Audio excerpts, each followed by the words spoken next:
Hello, good morning, welcome back to my channel, Nannyjeano. My name is Jean, and if you are new, welcome, a very warm welcome to my channel. And for all my existing subscribers and followers, thank you so much for coming back. I really do appreciate it. As you would have seen in the title, this is a little chat about what we did back in the 60s, 70s. So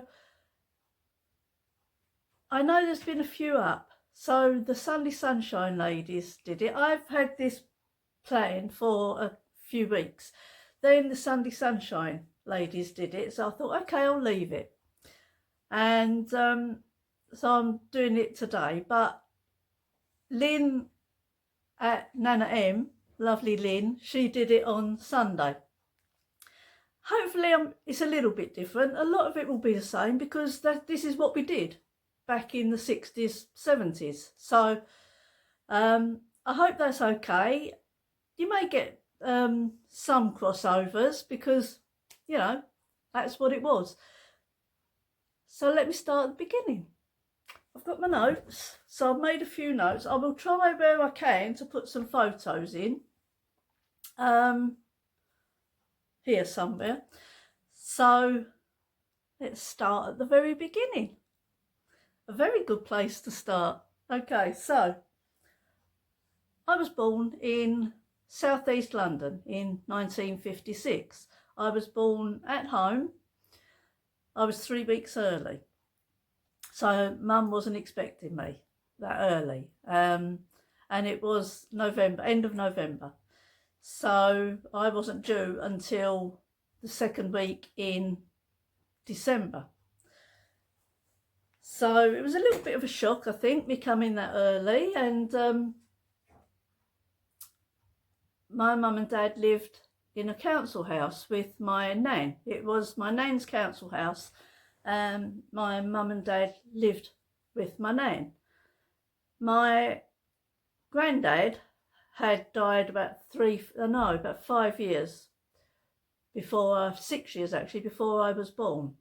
So I never knew my granddad on my dad's side. My nan was my dad's side. So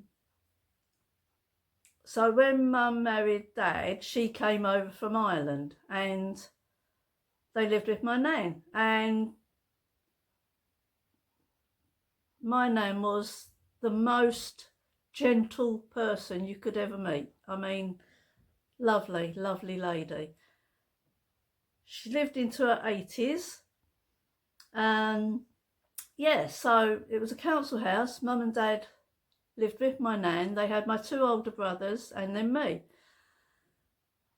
So there was quite a few years between the 3 of us, 9 years between me and my older brother, and 5 years between me and my next brother. So I'm the youngest and the only girl.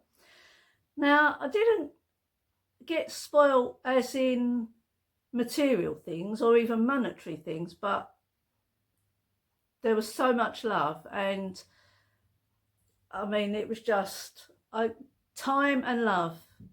That's what I was given. And I think that's the 2 most precious things you can give a child. So we lived there. I had a little friend there. My next door neighbours, who were older than my mum and dad, had a granddaughter, and I used to play with her a lot. And we would just sit outside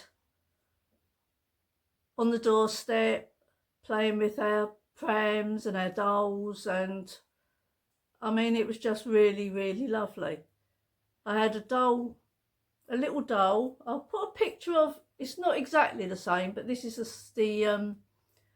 what my doll looked like. I absolutely loved my doll, and her name was Wendy. Don't know whatever happened to that doll, to be honest. I've no idea. Presumably when we moved, because we moved when I was 7. Into a council house, but my mum and dad then got the council house, and my nan came with us and lived with us in the council house. Not that far, a few miles away. So from there, I lived there until I got married. So that was my childhood home. But going back to where I was born, it was a 3-bedroom house.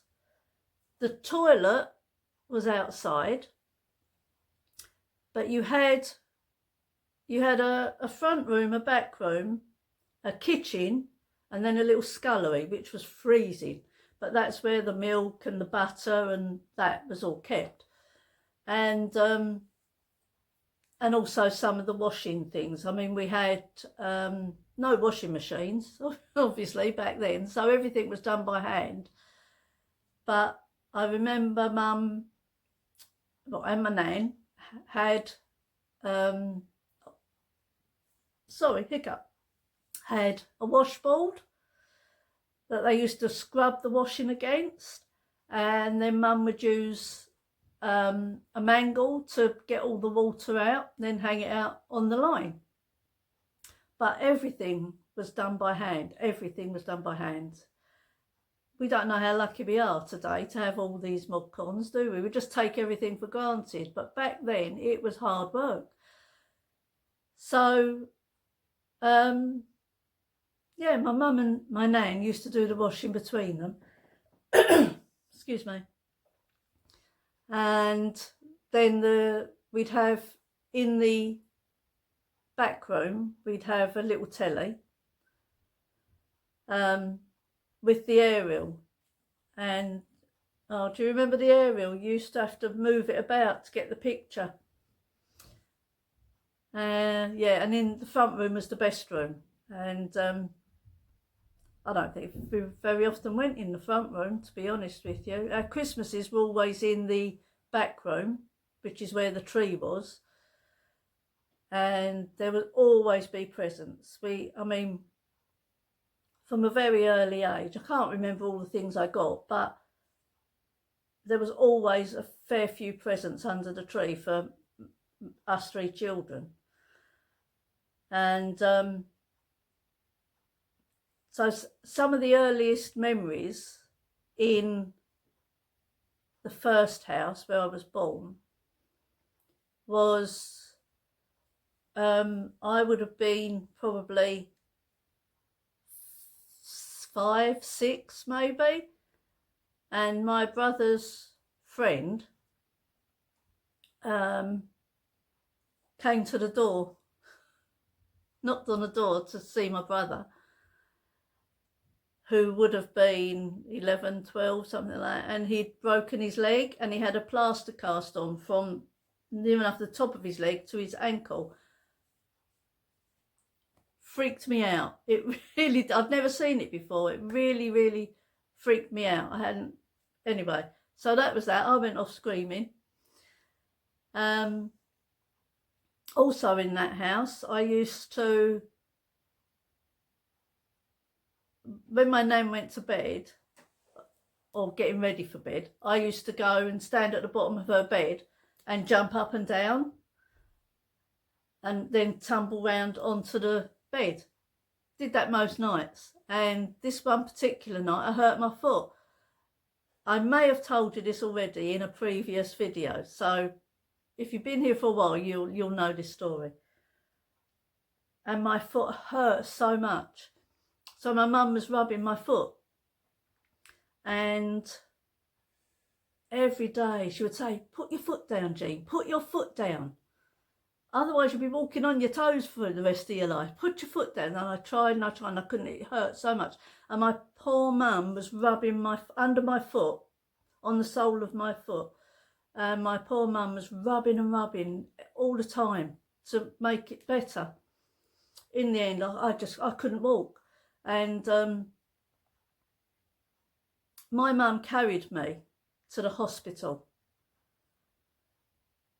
It would have been during the day, so mum was at home. Mum worked as a cleaner. actually at the hospital that she took me to, she also worked as a cleaner in the school, the primary school that I went to. And she took me to the hospital, and I don't know, I don't think they x-rayed it first of all. Well, they must have done, but I don't remember that. But then they gave me a little, I mean, I was awake the whole time, so it would have been a little local anaesthetic. But I just felt, and he was digging in my foot, and I felt I mean, not bad, but I felt the digging. And I was crying, and my mum was cuddling me. And in the end, the doctor was sweating because he just could not get it out. So they took me back to the x-ray, and it turned out it was like literally a millimetre away from this thing that was in my foot.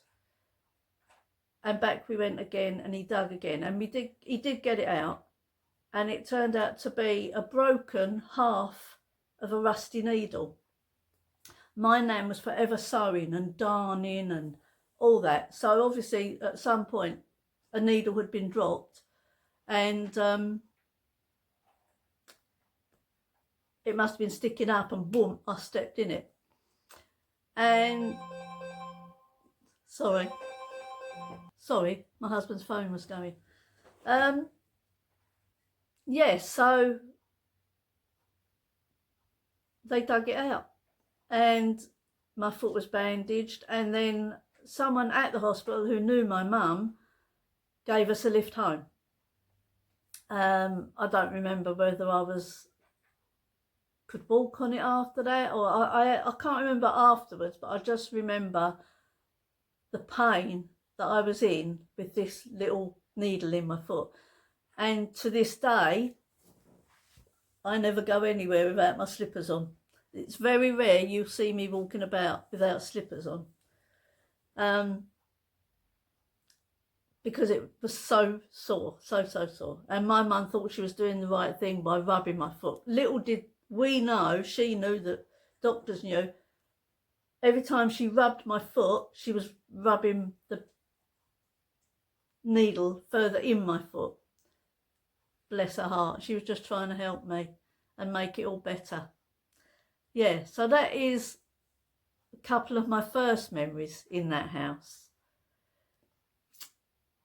And also outside we used to play hopscotch. Do you remember hopscotch? With literally all you needed, a bit of chalk and a pebble or a stone.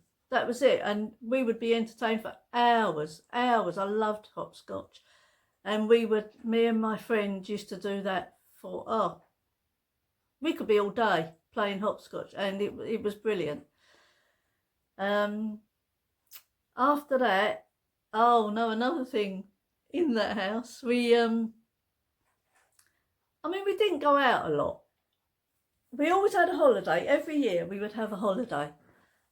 So we were really lucky. Not everybody got to go away, but we did every year. My mum and dad saved, and we went to Ramsgate every single year, and we stayed in a little house, and it was run by Mrs. Crabtree.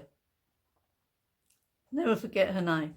And we had some lovely times in Ramsgate at Mrs. Crabtree's. Later on, it progressed. We used to then go to caravans in Devon or Cornwall, either. And my dad always drove. He was the only one in the family that could drive back then.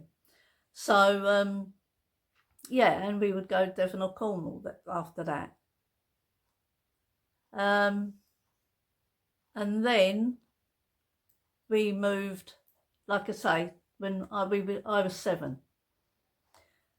And there was a row of 4 houses this side and a row of 4 houses the other side. There was more houses further up, but there was a road, and then the houses carried on. And I made friends with the little girl 2 doors down, Jen. And we've been friends ever since, actually. I saw her the other couple of weeks ago, so that was nice catching up. because she lived quite a way away, so we didn't see each other for a little while. But she's moved back this way. Anyway, so me and Jen used to play out all the time. But again, we play hopscotch.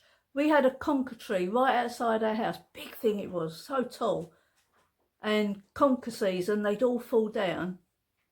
If you were unlucky, it fell on your head. And you know what conkers are like when, you know, out in their shell, it's sore with all the spikes. So you had to be really careful walking under that. But we used to play conkers. I was champion at conkers. We used to string them up. I used to bake mine in the oven, put them in vinegar, bake them in the oven, put the string through it, play conkers. I was champion at that. And yeah, like that. We used to, I wasn't allowed a bike. My mum thought bikes were dangerous, so I wasn't allowed a bike, but Jen had a bike. And I used to have a go on Jen's bike. And the other thing I used to do was, I didn't have roller skates. You know, the ones you keep your shoes on and you just step into the roller skates. And I didn't have roller skates either. So we used to have a roller skate each. One had it on their left foot, one had it on their right foot. We used to go on the roller skates up and down the road. Oh, silly things you do. But yeah, that was fun. Again, I was only 7. I still had my doll, had the pram. Used to just play, you know, or we play teachers. Used to love playing teachers. One day I'd be a teacher and Jen would be the pupil, and then we'd swap round and we'd give each other things to do. Yeah, that was good. What else do I remember? Back in the first house, I remember the rag and bone man coming round. I think he used to... What did he used to... There was a saying, any old iron, was it? He used to shout something like that. And his name was Tommy. I remember his name was Tommy. I can't remember his surname. But his name was Tommy. Or Tom. Maybe it was just Tom. Yeah, he used to come round. And then I think the other ladies have said these as well. The pop man. We used to get Corona. So you used to get, it was once a week or once a fortnight, I can't remember. And we'd get a couple of bottles, or mum would get mum and dad would get a couple of bottles of this. Then you'd give your empties back the next week and get some more. You got some money off it, I think. Let me look at my notes, because I've jotted some bits down.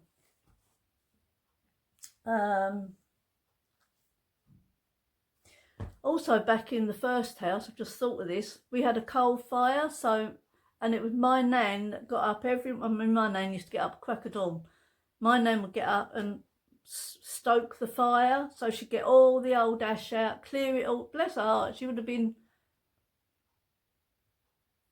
must have been in her 70s, late 70s then, because she lived till she was about 84. Yeah, she would have been in her late 70s. She used to get down and get all the ashes out, clear it all up, light the fire again. Bless her heart. Yeah, she did that. Also, another thing, my nan smoked, but she never inhaled. She would take a puff. I've never smoked, so she would take a puff, but instead of, she used to go, and it would be out before it was in. You know what I mean? So yeah, and my mum smoked, my dad smoked, but my mum and my nan never smoked until after they had their lunch. Never smoked during the morning. I suppose because they did everything, they were busy, and that first cigarette was after their lunch. They'd sit and have their lunch, and then they'd both have a cigarette. But then they never smoked. If they had 3 or 4 a day, that would have been it. Didn't smoke a lot. Yeah, after lunch, that was their little ritual every day. Um,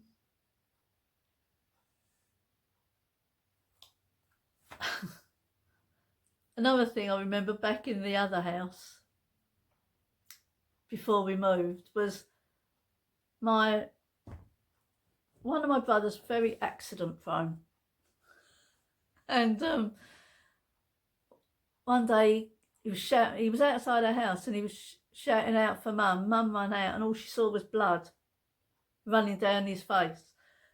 My mum couldn't take it. She ran, and my next door neighbour had to sort him out. Who happened to be my godmother as well. So she sorted him out, cleaned him up. It turned out I think what happened was he'd run into a wall or a lorry, something, I can't remember. And there was a little pin, and it literally was a little pinprick, but it caught a vein. So there was blood everywhere, but it was there was no damage. So yeah, but my mum ran, hid in the garden. She didn't mind blood. I think it was just because it was her son. She wasn't squeamish like that at all. And then where we used to live, there used to be a couple of shops in the high street. One was called Fantos and the other one was called Peakwise. Well, some people used to pronounce it Peckries, but we always called it Peakwise. But it was a haberdasher's. And you could pay off things. So if you bought whatever, you could pay it off. And I always remember there was a counter. I mean, unless you were like 6 foot odd, you couldn't reach this counter. So you used to have to reach up and give your money or your car, your voucher or whatever. And then once you paid it, you'd go back to this big, whatever it was, shelfy counter thing, and they'd give you your parcel over that and you take it away with you. You used to have to pay for it first and then you'd get it. And then there used to be a line. They used to put, obviously it was only cash back then, they put the cash in a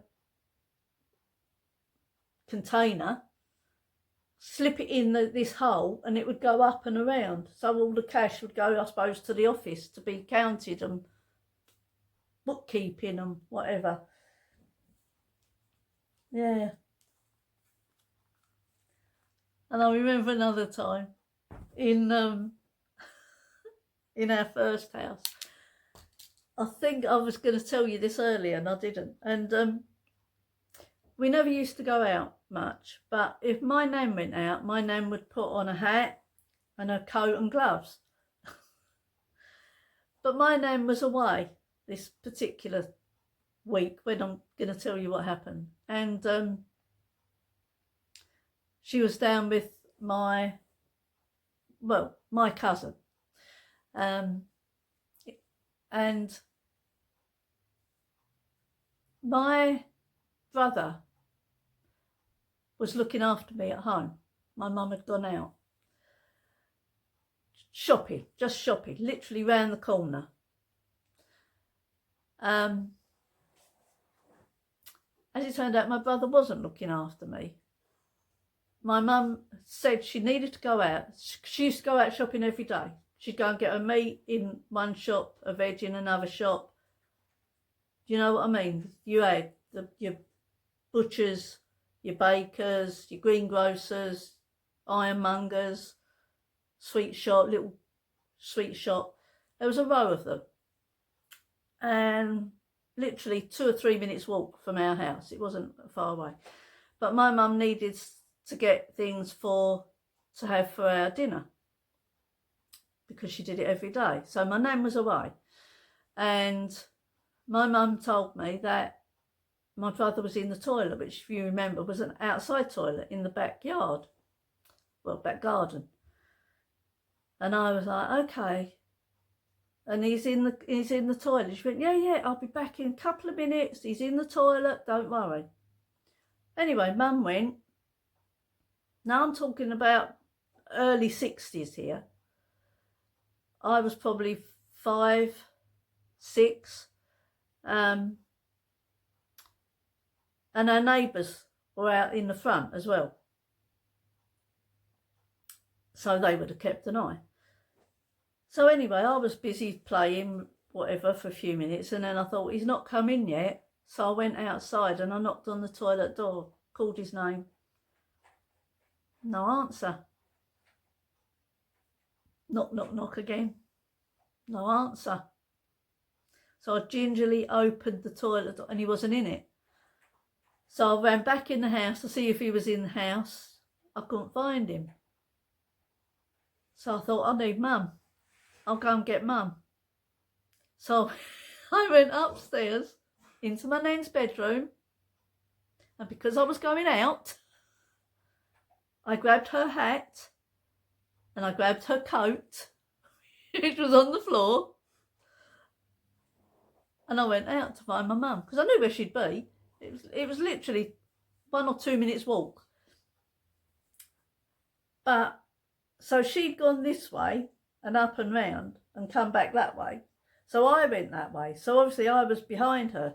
So I'd gone into the first shop. Is Mum here? No. Gone into the second shop. Mum here? No. They obviously, she had been in. So they knew she'd been on her way home. So your man from the shop took my hand and took me back home. And my mum answered the door. So literally she was home probably as I set off. So she panicked then. She couldn't find me. And my mum was like, oh, thank you. I mean, you know, we're back early. There was no reason for her to be worried other than where was I? So, yeah, so he took me back. But Mum told me later that, you know, over my head, they were both smiling at what I'd done. I'd got my nan's hat and coat on. And, but when I got in, I got the worst telling off. And I got a smack. And I think that was the only time. My dad never ever smacked me. My mum, that was the only time my mum, I think, smacked me. And I think it was sheer frustration and relief, and do you know what I mean? So I didn't do it again. Mind you, she never left me again. But it was only because she needed to get what she needed for dinner. And she was probably gone less than 5 minutes because she went in, she only had to go to one shop, not all the shops I mentioned. So, yeah, she was back. So if I'd have just sat, instead of going and checking whether my brother was there, she would have been back and I wouldn't have been any the wiser. Anyway, yeah. Oh my goodness. Oh dear. You also had, another game we used to play, me and a couple of friends. We used to play Knock Down Ginger. I don't know if it's called that all over, but you go and knock on the door and then run away and hide. So the people come to the door and there's no one there because you'd be hiding. They'd go back in, you go back, knock on the door, run and hide. They'd come out, no one there. We were terrible at that. Terrible. The first film I ever saw, my brother took me to see it. I want to say probably 10, something like that, 9 or 10.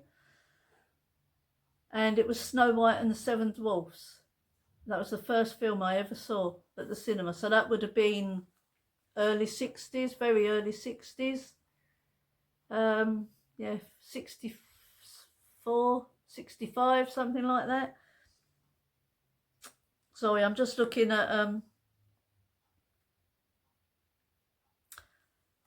in our second house. I won't. What are we on now? I'm on 29 minutes, so I won't go on.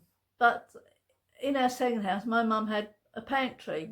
It was at the front of, as you came in the door, it was here, and it was always called the goodie cupboard because that's where Mum kept all the goodies, and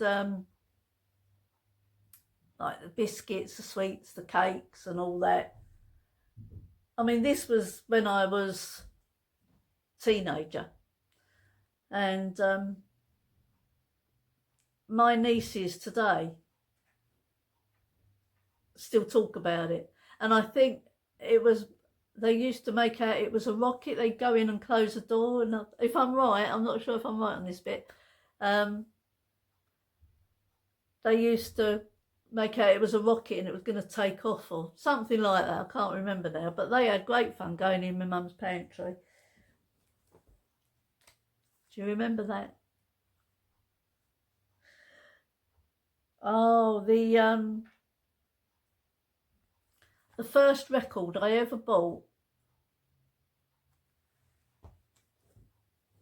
it was in, I haven't made a note of when it was, but it was Feelings by Maurice Albert.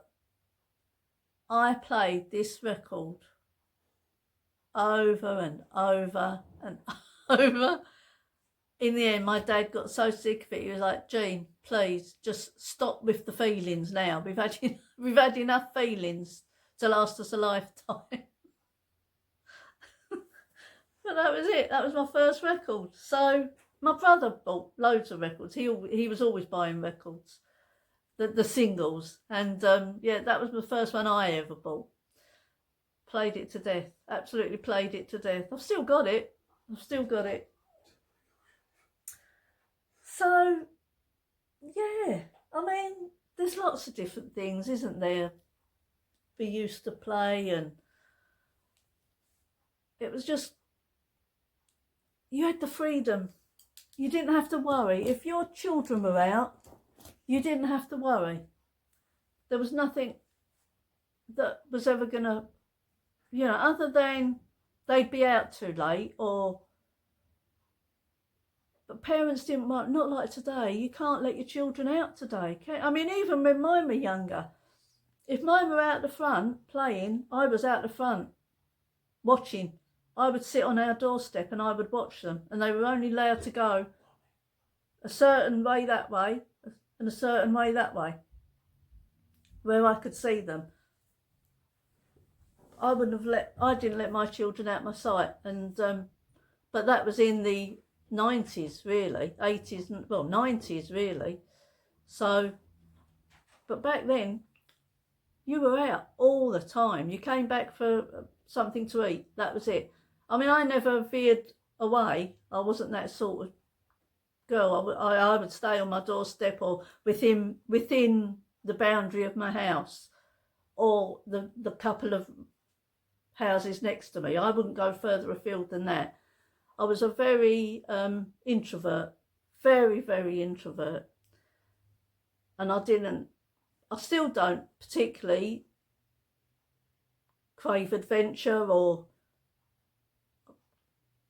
I was happy in my own little world, and I still am. So, yeah, so that's just a little look into what my life was like back in the 60s, early 60s, and some of the 70s. Yeah, good days, good times. But things evolve, you get older, and yeah, I'm sure I will think of a lot more. I've got lots more written down, but if I carry on, this will be, I don't know, what are we on now? Let's have a look. 33. So I think that's probably long enough. I hope you've enjoyed it. It's just a little insight, as I said, into what it was like back in the day. Things you remember. I probably will remember loads now after I've finished this. But thank you for watching. I hope you've enjoyed listening to it and what I got up to. Not a lot, but you know, we had good times. So I hope you're well. Sun is lovely today, nice and sunny today.